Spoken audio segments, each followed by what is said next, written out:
તો એ સમય હતો 18 નવેમ્બર 2012 મેક્સિકોની અંદર એક શહેર આવેલું છે સેલ્વાડોર. આ સેલ્વાડોરની અંદર એક માણસ રહેતો જેનું નામ હતું જોસ સેલ્વાડોર. જોસ સેલ્વાડોરને એક જ કામ આવડતું હતું, માછલી પકડવાનું. એ સમુદ્રમાં જઈને માછલી પકડતો અને એ જ માછલી બજારમાં જઈને વેચતો, એનાથી પૈસા કમાતો, એનાથી ખાતો હતો, પીતો હતો, શાંતિથી રહેતો હતો. એને 15 વર્ષનો અનુભવ હતો માછલી પકડવાનો સમુદ્રની અંદર. તો એ બીજી વાર નક્કી કરે છે જોસ સેલ્વાડોર માછલી પકડવા જવા માટે. તો એના ખાસ ભાઈબંધ જોડે જ જતો હતો માછલી પકડવા. તો એને વાત કરે છે, તો એનો ભાઈબંધ હા પાડે છે. ભાઈ એન્ડ મોકા પર એનો ભાઈબંધ ના પાડે છે કે મારો સેટ નહીં થાય. અહીંયા જોસ સેલ્વાડોર ફરીથી બીજા કોઈક છોકરાનું સેટિંગ કરે છે. તો એને બીજો એક છોકરો મળે જે નવું માછલી પકડતા શીખ્યો હોય, જેનું નામ હોય છે કોડોબા. કોડોબાની ઉંમર 20 વર્ષની ઉંમર હોય છે અને માની જાય છે કે આપણે બંને માછલી પકડવા માટે જઈશું. તો આ બંને એમની નાની હોડી લઈને માછલી પકડવા માટે નીકળી જાય છે સમુદ્રની અંદર. એમની હોડીની અંદર 700 હુક્સ હતા માછલી પકડવા માટે, 16 લીટર પાણી હતું, એક કીપેડ ફોન હતું અને એક GPS ડિવાઇસ હતું.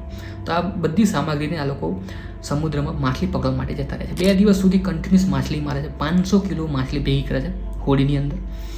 અને ત્રીજા દિવસ આ લોકોને કિનારા સુધી આવવાનું હતું, પાછું બજારમાં જઈને માછલી વેચવાની હતી. કિનારા સુધી પહોંચતા હતા પણ અચાનક જ સમુદ્રમાં બહુ મોટું તુફાન આવે છે અને આ લોકોની હોડીનો રસ્તો ચેન્જ થઈ જાય. આ લોકો સમુદ્રમાં ક્યાંક ભટકી જાય છે. આ લોકોથી કિનારો બહુ દૂર જ જતો રહે છે. દૂર સુધી ક્યાંય કિનારો આ લોકોને દેખાતો નથી. આ લોકો વિચારમાં પડી જાય છે કે હવે કરીએ તો કરીએ શું. તો જોસ સેલ્વાડોર એક એના ભાઈબંધને કોલ કરે છે. એની જોડે કીપેડ ફોન હતું. એના ભાઈબંધને ફોન કરીને કહે છે કે અમે સમુદ્રમાં ખોવાઈ ગયા, અમે કેવી રીતે પાછા આવીએ. તો એનો ભાઈબંધ કહે છે કે તમે આજુબાજુ કોઈ બોટ જુઓ, કોઈ શીપ જુઓ, એનો કોન્ટેક્ટ કરો, ત્યાં જતા રહો, એની પર ચડી જાઓ તો તમે કિનારા સુધી આવી જશો શાંતિથી. હોડીને ત્યાં મૂકી દો, ત્યાં જવા દો હોડી. પણ એટલું કહેતા જ એના ભાઈબંધનો કોલ કપાઈ ગયો, એનો ફોન પણ બગડી ગયો. હવે આ બંને જણા વચ્ચે સમુદ્રની અંદર ફસાઈ ગયા છે. આ બંને જણા વિચારે છે કે હવે કરીએ તો કરીએ શું. તો આ બંને જણાએ જે માછલી પકડી રાખી હતી 500 કિલો માછલી, એ બધી માછલી પાછી સમુદ્રમાં ફેંકી દીધી. પાણી જે 16 લીટર હતું એમાં 2 લીટર રાખ્યું અને બધું પાણી અંદર ફેંકી દીધું. આ લોકો એટલા માટે કર્યું કે હોડીનું વજન હલકું થઈ જાય અને હોડી ફટાફટ કિનારા સુધી પહોંચી જાય. પણ સામે ક્યાંય કિનારો આ લોકોને દેખાતો નહોતો. તુફાન શાંત થઈ ગયું પણ ક્યાંય કિનારો દેખાયો નહીં. આ લોકો જો ના પાણી હતું ના જમવાનું હતું. આ લોકોએ સમુદ્રના દેડકા ખાવાના ચાલુ કર્યા, કાચાના કાચા. આ લોકોએ ખારું પાણી પીવાનું ચાલુ કર્યું. એનાથી આ લોકોની કિડની અને ગળું બગડવા માંડ્યું, કોડોબાની તબિયત બગડવા માંડી. ધીરે ધીરે સમય વીતે છે. આ લોકોને ક્યાંય કિનારો મળતો નથી. બંનેની તબિયત ખરાબ થઈ ગઈ. હાથ સુકાવા માંડ્યા, ગાલ સુકાવા માંડ્યા, પગ સુકાવા માંડ્યા. કોડોબા છેલ્લે હિંમત હારી જાય છે. કોડોબા કહે છે જોસ સેલ્વાડોરને કે તું જો જીવી જાય, તું જો બચી જાય તો મારી મમ્મીને જઈને કહે છે કે એમણે મને ના પાડી હતી સમુદ્રમાં આવવાની, માછલી મારવાની, તોય હું એમના ના કહેવા પર આવ્યો. તો હું એમની માફી માગું છું. ખાલી આટલી વાત, તો જો તું બચી જાય તો મારી મમ્મીને જઈને કહી દેજે. તો જો સેલ્વાડોર હા પાડે છે. એ પણ કહે છે કે જો તું બચી જાય તો તું મારી મમ્મીને જઈને કહે છે કે હું એમને બહુ પ્રેમ કરું છું. તો આ બંને જણા એક બે જોડે વાયદા કરી લીધા હતા કે જે બી બચશે એની મમ્મીને જઈને આખી સ્ટોરી કહેશે. ધીમે ધીમે સમય વીતે છે અને કોડોબાની હાલત એટલી ખરાબ થઈ જાય છે, કોડોબાની અહીંયા મોત થઈ જાય છે. આ લોકોએ 1 મહિનો સમુદ્રમાં કાચા દેડકા અને ખારું પાણી પીને ચાલુ કરી દીધું હતું જીવન જીવવાનું. કોડોબાની અહીંયા મોત થઈ જાય. 3 દિવસ સુધી જોસ સેલ્વાડોર નાટક કરવાનું ચાલુ કરે છે કે જો કોડોબા ક્યાંય મર્યો નહીં, એ જીવત છે. એની જોડે ખાલી વાતો કરવાનું ચાલુ કરી, નાટક કરવાનું ચાલુ કર્યું. કારણ કે સમુદ્રમાં, આખા સમુદ્રમાં એ એકલો પડી ગયો હતો. ના આજુબાજુ કોઈ છે, આખું સમુદ્ર સુમસામ છે, ખાલી જોશ એકલો જ છે. તો એ નાટક કરતો હતો કોડોબાની લાશ જોડે. પણ ચોથા દિવસ એ પણ સમજી જાય છે એ નાટક આ રીતે વધારે કરશે તો એ પણ ગાંડો થઈ જશે ને એ પણ કોડોબાની જેમ અહીંયા મરી જશે. તો એ રડતા રડતા કોડોબાની લાશ સમુદ્રમાં ફેંકી દે છે અને એનો આગળનો સફર ચાલુ કરે છે. દેડકા ખાવાનું ચાલુ કરે છે, એના ખુદના પેશાબ પીવાનું ચાલુ કરે છે. એને જ્યારે નવો માછલી મારવાનું શીખ્યું તો ત્યારે એને શેઠે શીખવાડી દીધું કે જો તું આ રીતે ક્યાંય ફસાઈ જાઉં તો તું આ રીતે ખુદનો પેશાબ પીને પણ જીવી શકું. તેથી એણે સમુદ્રનું પાણી પીવાનું બંધ કરી દીધું અને એને ખુદનો પેશાબ પીવાનું ચાલુ કર્યો. કાચા દેડકા ખાવાનું ચાલુ કર્યું. પણ જો સેલ્વાડોરની અહીંયા હિંમત તૂટતી જતી હતી કારણ કે એને ક્યાંય કિનારો દેખાતો નહોતો. એની જોડે ના જમવાનું હતું, ના પીવાનું પાણી હતું. એ ખુદના પેશાબથી જીવતો હતો. તો એ હિંમત હારી જાય છે. એ નક્કી કરે છે કે આ સમુદ્રમાંથી ક્યારેય બહાર નહીં નીકળી શકે, ક્યારેય કિનારા સુધી પહોંચી નહીં શકે. તો એક નાટક કરવાનું ચાલુ કરે છે. એ ખુદની જોડે નાટક કરે છે કે હું અહીંયાનો સમુદ્રનો રાજા છું, અમારી હોડી એક મારો મહેલ છે.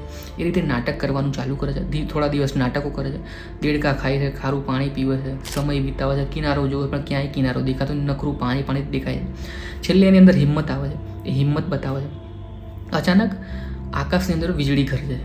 તે જુએ છે કે આકાશમાં વીજળી ગરજી રહી છે. હવે મને ચોખ્ખું પાણી પીવા મળશે અને ધોધમાર વરસાદ પડે છે. જો સેલ્વાડોર ખુશ થઈ જાય છે, પાણી પીવે છે. એ પાણી થોડા દિવસ ચલાવે છે, ટીપું પાણી થોડા દિવસ ચલાવે છે. પણ પછી પાછો એ સમુદ્રનું ખારું પાણી પીવા માટે ચાલુ થઈ જાય છે, કાચા દેડકા ખાવાનું ચાલુ થઈ જાય. એક દિવસે એની હોડી પર સૂતો હોય છે હિંમત હારીને. એ અચાનક જુએ છે કે આકાશમાં કબૂતરના કાગડા ઉડી રહ્યા છે. કબૂતરના કાગડા કોઈ દિવસ સમુદ્રની વચ્ચે ઉડે નહીં, મતલબ આસપાસ ક્યાંક કિનારો છે. તો એ દૂર ઊભો થઈને જોવે છે કે એને અહીંયા કિનારો દેખાય છે. તો એ ફટાફટ એની હોડી કિનારા તરફ લઈ જાય છે, પણ અચાનક ફરીથી તૂફાન આવે છે. પણ આ વખતે જોસ સેલ્વાડોર સમજી જાય છે કે આ છેલ્લો ચાન્સ છે. તો એ હોડીમાંથી બહાર કૂદી જાય છે અને તરવાનું ચાલુ કરે. એની અંદર જેટલી બોડીમાં જેટલી તાકાત હતી બાકી એ બધી જ વાપરી કાઢે છે અને કિનારા સુધી પહોંચી જાય છે. કિનારા સુધી પહોંચીને ત્યાં જ બેહોશ થઈ જાય છે. આ પહોંચ્યો તો માર્શલ આઇલેન્ડ પર. એક પતિ પત્ની આના જોવે છે, એક માણસ બેહોશ પડે છે, આના જોવે છે.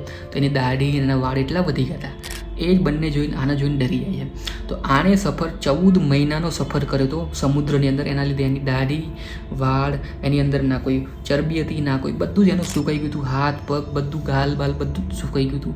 આ બંને પતિ પત્ની એને જોઈને ડરી જાય છે. એને જોઈને જોસ સેલ્વાડોર હોશમાં આવે છે અને જોસ સેલ્વાડોર જોશી બૂમો પાડવાની ચાલુ કરે છે. એ ખુશ થઈ ગયો હતો કે એણે 14 મહિના સુધી કોઈ જોડે વાત નથી કરી. 14 મહિના સુધી પછી એક બે માણસનો જોવો છે અને એ જમીન પર આવી ગયો છે, સમુદ્રની બહાર આવી ગયો છે. બહુ ખુશ થઈ ગયો, બૂમો પાડવાની ચાલુ કરી. એ હસવા માંડે છે. પછી પોલીસ આવે, પોલીસ તપાસ કરવાની ચાલુ કરે. તો જોસ સેલ્વાડોરે 8,800 કિલોમીટરનો સફર કર્યો હતો મેક્સિકોથી ઠેક માર્શલ આઇલેન્ડ સુધી, એ પણ સમુદ્રની અંદર. પછી જોસ સેલ્વાડોરની સારવાર કરવામાં આવી, ડૉક્ટર જોડે એની દવા કરવામાં આવી. પછી એને મેક્સિકો મોકલવામાં આવ્યો. મેક્સિકો ગયા પછી જોસ સેલ્વાડોર તરત જ કોળોબાની મમ્મીને મળવા ગયો. આખી સ્ટોરી કીધી કોળોબા જોડે જે વાયદો કર્યો તે આખો વાયદો એને પૂરો કર્યો. પછી એ પાછો આવ્યો તો એની ન્યૂઝ ચેનલમાં બધા વાતો થવા માંડી. એની સ્ટોરી ફેમસ થઈ ગઈ, વાયરલ થઈ ગઈ. બધા ન્યૂઝ ચેનલમાં બોલાવવા માંડ્યા. આણે બહુ જ પૈસા કમાયા જોસ સેલ્વાડોરે. આજે પણ એના ઘરની અંદર એ લાઇટ ચાલુ કરીને જુએ છે, રાત્રે પણ લાઇટ ચાલુ કરીને જુએ છે. કારણ કે એ 14 મહિનાનો જે સફર હતું એના મગજમાં ઘર કરી ગયો છે. એ જો પાછો એ સમુદ્રમાં જશે તો ગાંડો થઈ જશે. ને એ એટલું બીકમાં આવી ગયો છે 14 મહિનાના સફરથી. એણે 8,800 કિલોમીટર કાપ્યા અને 14 મહિના સુધી સમુદ્રમાં એકલો રહ્યો. આ હતી એક સ્ટોરી જોસ સેલ્વાડોર અને કોળોબાની હિંમતભરી સ્ટોરી. જે બંને લોકો છેલ્લા શ્વાસ સુધી લડતા રહ્યા, પોતાનો જીવ બચાવતા રહ્યા અને એમાં કોળોબાએ હિંમત હારી દીધી. પણ જોસ સેલ્વાડોર આખો સફર કરીને પાછો જીવતો નીકળી ગયો. આ હતી એક હિંમતભરી સ્ટોરી. હું મળીશ તમને આગળના વિડીયોની અંદર. આવો જ મેં બીજો એક વિડીયો અપલોડ કર્યો પ્લેન ક્રેશ પર. 33,000 ફૂટ પરથી એક છોકરી પડી, કેવી રીતે બચી ગઈ તમે ક્લિક કરીને જોઈ શકો છો. ત્યાં સુધી થેન્ક્સ ફોર વોચિંગ.